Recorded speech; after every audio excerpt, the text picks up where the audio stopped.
How to send money from Maya to GCash.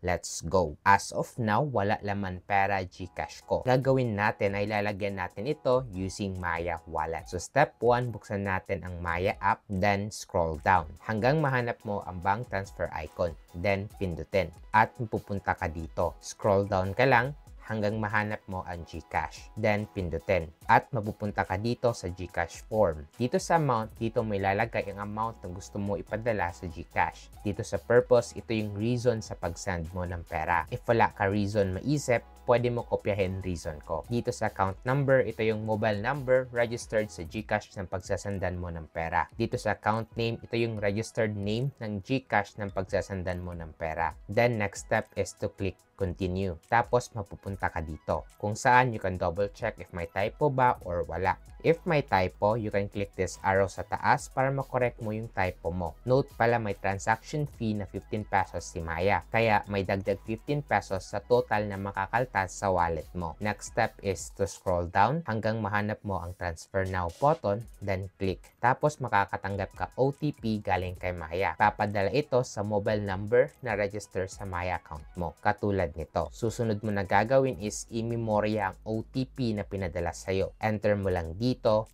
then click verify. Tapos makikita mo ito. And if gusto mo i-view ang resibo, click view receipt. Then after a few seconds, pinakamahaba na yung 1 to 5 minutes, magre-reflect na agad ang pera sa GCash account mo. Diba? Ang bilis at napakadali lang. So if you want more videos like this, don't forget to like and subscribe. At if gusto mo rin mag-vlog katulad ko at nagustuhan mo yung mic ko kasi maganda yung audio quality, maglalagay ako ng link sa aking YouTube channel na pwede mong i-click para maibili mo itong ganito klaseng mic sa Shopee with a discount coupon up to 25% off, cap at 800 pesos. So yun lang for this video. See you in my next vlog. Let's go!